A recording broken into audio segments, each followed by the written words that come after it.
My name is Dan Wilson, and I'm a member of the Save Lake Davis Committee, and I live in Portola, California. And for the second time in 10 years, the California Department of Fish and Game wants to poison our past and future water supply.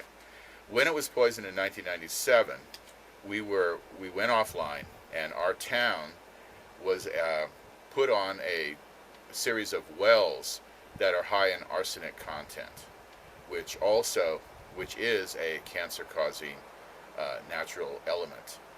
My concern is that the poison that is being used in Lake Davis is cancer-causing as well. And after the California Department of Health Services deems this lake as safe to drink, we are going to be going on Lake Davis water in the city of Portola. But my question is, what is safe? The California Department of Health Services has never done any kind of human population testing, and never before in California or anywhere in the civilized world that I know of has a drinking water been poisoned on purpose and then fed to its people. Now, the rationale for this by the California Department of Fish and Game for 12 years is that if this pike, this fish, gets into the San Joaquin-Sacramento Delta, it's going to destroy the fisheries. This is a book, History and Status of Introduced Fishes in California, 1871 to 1996. This was published in 97, and this has evidence that pike, this fish that they're going to destroy, as well as all the other living organisms in the lake, was planted twice in California. The first time in 1891 in Lake Cuyamaca in San Diego County. 800 pike were planted, or probably planted, and in 1891 also in the Feather River near Gridley, which flows right into the Sacramento Valley or Sacramento River. Also, there's evidence in here that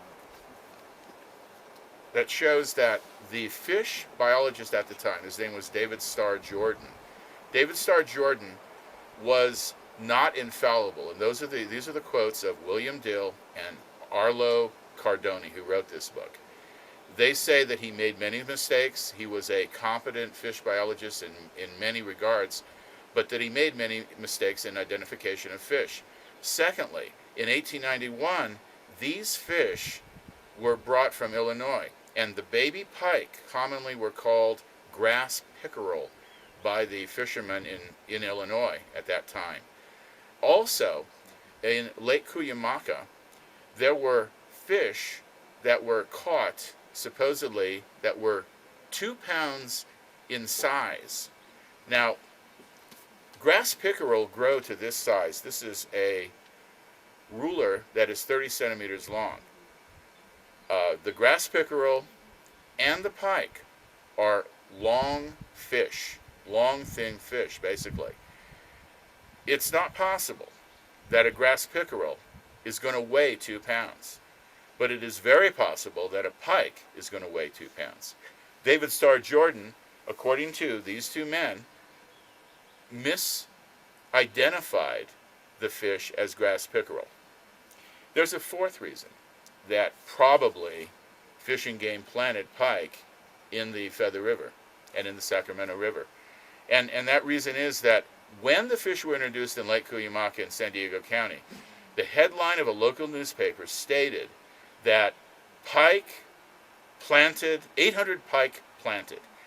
And there's finally a fifth reason that is not mentioned overtly by Dill and Cardoni, the authors of this book. But the philosophy for about 100 years, from 1871 to 1970, by the California Department of Fish and Game, was that we are going to provide the best fishing possible for California fishermen. Why would the California Department of Fish and Game plant grass pickerel that grow to 30 centimeters when they can plant northern pike, which grow to be 10 to 20 pounds normally, and the world, or the North American record out of New York State is 46 pounds. In 1896, there were additional plantings. Fish were taken out of Lake Cuyamaca, and they were planted in Clear Lake, in Battle Creek near Chico, in the Sacramento River near Corning, in Sweetwater Reservoir in San Diego County, in Lake Hanford in Tulare County, and there weren't many of this fish that were planted, but there were enough where they could have reproduced if this was the environment that was suitable to them. Now, Dylan Cardone say that this particular fish, which was probably pike, did not take in the Delta area, in the Sacramento River, Feather River area. If this is the case, then the over concern that the pike will go down into the Delta is a ridiculous assumption by the Department of Fish and Game.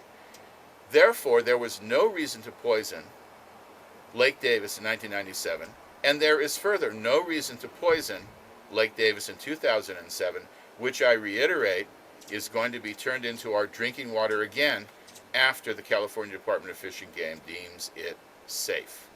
But what is safe when you're dealing with hydrocarbons? I'm done.